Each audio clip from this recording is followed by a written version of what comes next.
অনেকদিন ধরেই দরদ দেখার জন্য খুব উদ্গ্রীব হয়েছিলাম। আর আসলে এবার দরদ আমি যখন এক্সাইটেড ছিলাম, তেমন আমার পাশাপাশি আমার যে কোম্পানি রিমার্ক গার্ডেন, আমাদের সকলেই খুব এক্সাইটেড ছিল যে আমরা সবাই একসাথে দেখবো রিমার্ক পরিবার। তো আজকে একদল পরিবারের পক্ষ থেকে আজকে এই শোয়ের আয়োজন করা হয়েছে। চমৎকার একটি সিনেমা দরদ। আসলে আমরা দরদ সিম্পল একটা গল্পের সিনেমা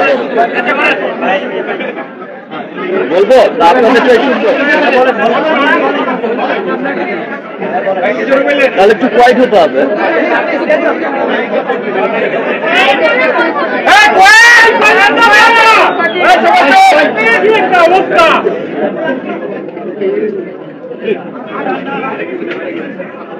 আপনারা দেখেছেন তো দরদ? ভালো লেগেছে? একটা প্রশ্ন ছিল, এই চরিত্র করার অনুপ্রেরণা কোথায় পেলেন? চরিত্রটা ভালো লেগেছে, এখানেই সার্থকতা। চরিত্রটা যে অ্যাটলিস্ট ভালো লেগেছে, আমারও খুব ভালো লেগেছিল যখন আমি মামুনের কাছ থেকে গল্পটা শুনেছিলাম প্রথম।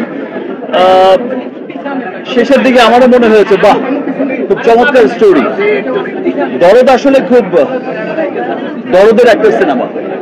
দরদ আপনারা যারাই দেখেছেন, আপনারা সকলেই দেখেছেন যে খুব বিশাল আঙ্গিকে, খুব তামঝামওয়ালা কোনো সিনেমা না, খুব বিশালত্ব এখানে নেই। কিন্তু ছবি দেখতে দেখতে দেখতে ছবির শেষ সময় যখন চলে আসে, মনের অজান্তেই কিন্তু চোখের কোনো পানি জমে যায়। মনের অজান্তেই সবার এত ভালো লাগা তৈরি হয়ে যায় দরদের প্রতি। তো গল্পের ডে 1 থেকে আজকের দিন পর্যন্ত আমরা দরদকে দরদ দিয়েই ভালোবেসেছি, এবং দেশের মানুষও এই প্রতিকূল অবস্থার মধ্যে, আমি খুব অবাক হয়ে গেছিলাম। আমি তখন ছিলাম না, আমি আমার বরবাদ সিনেমার শুটিংয়ে মুম্বাইতে ছিলাম। আমি যখন শুনলাম, আমার এতটা এক্সপেকটেশন ছিল না। যে আপনারা জানেন যে বিভিন্ন কারণেই হয়তো মামুন তেমন একটা পাবলিসিটি করতে পারেনি, প্রচারণায় তেমন খুব একটা আহামরি কোনো কিছু করতে পারেনি, ঠিক সময় মতো চেষ্টা করা সত্ত্বেও অনেক কিছু দিতে পারেনি। কিন্তু সবাই খুব চেষ্টা করেছে, মামুন খুব চেষ্টা করেছে, আমার প্রোডাকশন টিম খুব চেষ্টা করেছে। এত চমৎকার একটা সিনেমা কেন প্রেজেন্ট করবে না চমৎকার করে?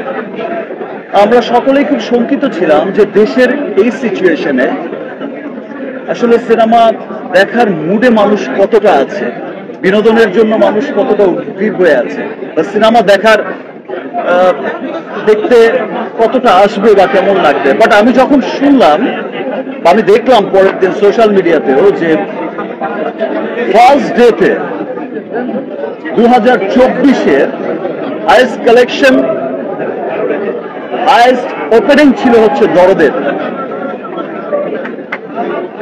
সো এই বিষয়টা কিন্তু 2024-এর হাইয়েস্ট ওপেনিং মাল্টিপ্লেক্সে ছিল দরদের, সিঙ্গেল স্ক্রিনে তো ছিলই ইনশাআল্লাহ। তো এটা দেখে কিন্তু মনে হয়েছে যে না, দেশের মানুষ, আমার দেশের মানুষ আমার দেশের সিনেমাকে সত্যি অনেক ভালোবাসে। আমার দেশের মানুষ আমাকে অনেক ভালোবাসে, আমার দেশের সিনেমাকে ভালোবাসে। বাংলাদেশের মানুষ যেখানেই ছড়িয়ে আছে, আমি আমেরিকার চিত্র দেখেছি, আজ মিডল ইস্টে রিলিজ হয়েছে, পৃথিবীর অনেকগুলো দেশে রিলিজ হয়েছে, সেখানকার নিউজ জেনেছি। আমি স্বপ্ন দেখতাম তো আগে থেকেই, স্বপ্নটা সেই স্বপ্নের পথে মূলত হাঁটা স্টার্ট হয়েছে আমার 2 বছর আগ থেকে, কোভিডের পরবর্তী। আপনারা সকলে জানেন যে প্রিয়তমা থেকে হাঁটাটা স্টার্ট হয়েছে সেই গ্লোবাল মার্কেটের দিকে, এবং যত দিন যাচ্ছে গ্লোবাল মার্কেট কিন্তু আমরা অনেক এগোচ্ছি। আমরা কিন্তু আপনার প্রিয়তমা, রাজকুমার পর দেখলাম তুফানের পর দেখলাম দরদ। এখন গ্লোবাল মার্কেটে কিন্তু আমরা ডে বাই ডে খুব রিচ করে যাচ্ছি। আমরা আমাদের স্বপ্নের কিন্তু সেই লক্ষ্যে এখনো পৌঁছাইনি, এখনো যেতে হবে অনেক দূর, এখনো কাজ করতে হবে, এখনো অনেক দূর যাওয়া আমাদের বাকি। মাত্র তো শুরু হলো, এবং যাবো ইনশাল্লাহ অনেক দূর। অনেক সময় ঈদ মানে শাকিব খানের সিনেমা, কিন্তু ঈদ ছাড়াও শাকিব খান মিল করে দিল, সেখানে কি ঈদ ছাড়া হাইস্ট ওপেনিং ছিল তো, ছিল? বাস দ্যাট মিনস ঈদ ছাড়া সিনেমা সবসময় সুপারহিট হয়েছে। ইনফ্যাক্ট আমার ক্যারিয়ারে যত সিনেমা এসেছে, বিগ হিট সিনেমা, সেটা আমার আমার প্রিয় থেকে যতগুলো সিনেমা এসেছে, কোটি টাকার কাছে যতগুলো বিগ হিট সিনেমা এসেছে, সবগুলো কিন্তু ঈদ ছাড়াই এসেছে। বিকজ ঈদে একটা কম্পিটিশন কিন্তু থাকে, অনেক সিনেমা ভিড় থাকে, কিন্তু ঈদ ছাড়া কিন্তু একক সিনেমা থাকে। তো এটা সবসময় প্রমাণিত হয়েছে। আজকে দরদ দিয়েও আবার প্রমাণ করলো যে না, ঈদ ছাড়া সিনেমায় অনেক বেশি সুপারহিট হওয়ার অপশন থাকে। এবং ইনশাল্লাহ আমরা আরো সুন্দর সুন্দর কাজ করবো এবং আমাদের সেই লক্ষ্যে পৌঁছে যাবো। আর আজকে এই যে একমলের ব্র্যান্ড অ্যাম্বাসেডর আমাদের পাশেই দাঁড়িয়ে আছে ম্যাডাম পূজাচরী। আজকে ওনার সৌজন্যে, ওনার একমল ব্র্যান্ডের সৌজন্যেই আমরা সকলে সিনেমা দেখতে এসেছি। আপনারাও দেখলেন। Thanks to me. Thank you for your একমল। আমি তো দেশি নায়িকাদের সাথে আমিও সুযোগ পাচ্ছি না। দেশি নায়িকাদের যখনই আমি শিডিউল পাঠাচ্ছি, অলমোস্ট সমস্ত হিরোইনই কোনো না কোনো ভাবে বিজি থাকে। যেহেতু দু তিনটা সিনেমা করি বছরে, আমার দেখা যায় যে অনেক শিডিউল লাগে। আমার ডিরেক্টরদের বা প্রডিউসারদের বা আমার প্রোডাকশন গুলোতে অনেক শিডিউল লাগে। তো আমার যারা আছেন স্টার হিরোইন, যারা আছেন সুপারস্টার হিরোইন, তারা তো বছরে অনেক সিনেমা করেন, অনেক ব্যস্ত থাকতে হয়, অনেক স্টারদের সাথে কাজ করতে হয়। আমি আসলে শিডিউল পাচ্ছি না। আপনার পছন্দের সিন কোনটা এবং কেন? পছন্দের কোন দৃশ্য আছে সেটা? সবার পছন্দের সিন যেটা, আমার পছন্দের সিন সেটা। বাংলাদেশি নায়িকাদের সাথে শাকিব খানের জুটিটা আবার কবে দেখবো আমরা? সেটা দেশি নায়িকাদের জিজ্ঞেস করতে হবে। আমি আগে বলেছি যে দেশি নায়িকাদের শিডিউল পাচ্ছি না। একটা বড় রোল থাকে, সেটা কবে শাকিব খান আবার দেশি নায়িকার সাথে কাজ করবে? আমি ঠিক হয়ে আছি দেশি নায়িকাদের সাথে কাজ করতে। আমি সেই মুম্বাইতে থাকতে ভাই, যত যাই হোক, দেশের প্রতি আলাদা একটা টান থাকে, দেশের মানুষের প্রতি টান থাকে। তো ইনশাআল্লাহ দেশি নায়িকাদের সাথে যখন দেশি নায়িকাদের মুড হবে, স্কেজুল পাওয়া যাবে, খুব দ্রুতই হবে।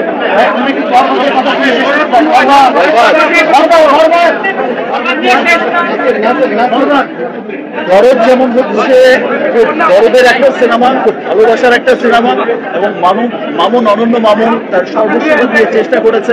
আপনারা সকলেই জানেন যে দরদ ছিল কিন্তু আপনার প্রিয়তমার পরপর একটা সিনেমা। হয়তো সম্ভব বিভিন্ন কারণে আমাদের মুক্তিটা অনেকবার পিছিয়েছে, আমরা সঠিক সময় হয়তো মুক্তিটা দিতে পারিনি। লাগিয়ে রিলিজ হওয়ার কথা ছিল। ছোটবেলা থেকে এখন পর্যন্ত এক শাহরুখ খানকেই দেখে আসছি, আর সে হলিউডে সেই টম ক্রুজকেই দেখে আসছি। আমি যখন ছোট ছিলাম, যখন হচ্ছে স্কুল গোয়িং ছিলাম, তখন থেকেই শাহরুখ খানকে দেখছি সুপারস্টার, দিলওয়ালে দুলহানিয়া লে যায়েঙ্গে, এখনো দুলহানিয়াই নিয়ে যাচ্ছে।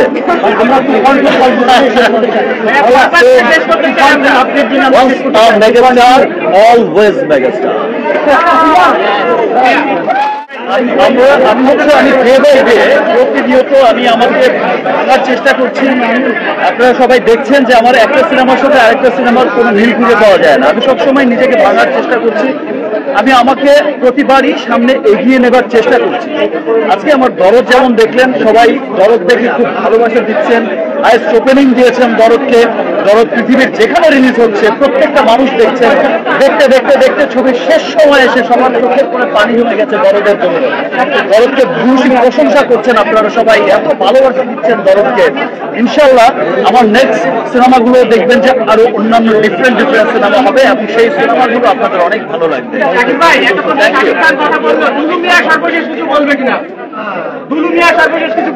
দুলুমিয়ার কথা আপাতত সিনেমা হলে দেখেন।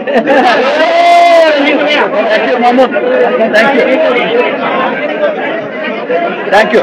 আজকে হচ্ছে মামুন, যেমন যে আমি বলেছিলাম, খুব রাগ করে আপনাদের সকল সাকিবিয়ানদের পক্ষে এবং স্পেশাল থ্যাঙ্কস আজকে জানাচ্ছি যে মামুনের সিনেমার জন্য সাকিবিয়ানরা এত শ্রম নিয়েছে। আমি সাকিবিয়ান আমার সমস্ত ফ্যানদের কাছে, সমস্ত সাকিবিয়ানদের কাছে অনেক কৃতজ্ঞ যে তারা এই সিনেমার জন্য অক্লান্ত পরিশ্রম করেছে, এখনো করে যাচ্ছে। আমি সত্যি সাকিবিয়ানদের নিয়ে অনেক গর্বিত যে আমার ভালোবাসার সাকিবিয়ান। আর ছবিটা আসলে সত্যি আপনারা যারাই দেখেছেন যে মামুন অনেক দরদ দিয়ে ছবিটা বানিয়েছে, সর্বাত্মক চেষ্টা করেছে। দেখেন মামুন যখন দরদ বানিয়েছে তখন আজকে যদি আপনি বরবাদের কথা চিন্তা করেন, সেই বাজেট কিন্তু মামুনের ছিল না। পে বাইরে কিন্তু বাজেট ইনক্রিজ করেছে। আপনি যখন আজকে দরদ বানিয়েছে মামুন, তখন কিন্তু তুফানের বাজেটে মামুন পায়নি। এটা তুফানের বাজেটের সিনেমাও ছিল না। আমি আগেও বলেছি, আমি ডে বাই ডে কিন্তু আমরা ইনক্রিজ করছি, ডে বাই ডে আমরা সামনে এগিয়ে যাচ্ছি। আপনারা তুফান দেখেছেন, খুব ভালো লেগেছে, ছিল সর্বোচ্চ বাজেটের সিনেমা তৎকালীন সময়। আপনারা যখন বরবাদ দেখবেন সামনে, বরবাদ দেখে বলবেন ওয়াও এই কি দেখলাম, সেটা মনে হবে যে তুফানের চাইতে ডাবল বাজেটের সিনেমা। আবার বরবাদের পরে যে সিনেমা দেখবেন সেটা মনে হয় ওয়াও ম্যান এটা কি দেখলাম, এটা তো আরো অনেক বড় বাজেটের সিনেমা। লোক একটা সময় ছিল যখন দেবদাস হয়েছিল বলিউডে 50 কোটি টাকা দিয়ে, তখন আমরা সবাই পাগল হয়ে গেলাম, পুরো বলিউড অস্থির হয়ে গেল। 50 কোটি রুপিতে সিনেমা, আর আজকে 1000 কোটি রুপিতে তাদের সিনেমা বানায়, বিজনেস করে তারা হাজার হাজার কোটি রুপি একটা সিনেমায়। তো সে 50 কোটি কিন্তু এখন খুব ছোট্ট অ্যামাউন্ট হয়ে গেছে, সেই 100 কোটি এখন একটা স্টার রেমুনারেশন হয়ে গেছে। ইনশাল্লাহ এমনও একদিন আসবে যেদিন মনে হবে যে তুফানের বাজেট যেমন বরবাদ ক্রস করেছে, বরবাদের বাজেটও মনে হবে খুব ছোট্ট বাজেট ভাই একটা সিনেমার জন্য। ইনশাল্লাহ আমরা সেই দিনের অপেক্ষা করছি, এবং সেই দিনের জন্য গ্লোবাল মার্কেটের জন্য, পুরো ওয়ার্ল্ড মার্কেটের জন্য আমরা কাজ করে যাচ্ছি, আমরা কাজ করে যাব। সকলের ভালোবাসা, দেশের সকলের মানুষের ভালোবাসা, আমার দেশের সব মানুষের ভালোবাসা, সব মানুষের এই যে ভালো লাগাটা আমার প্রতি, ভালোবাসাটা আমার প্রতি, যে বিশ্বাস রাখাটা, যে আসলে সাকিব চেষ্টা করে ওর জায়গা থেকে একটা ভালো সিনেমা আমাদের উপহার দেওয়ার।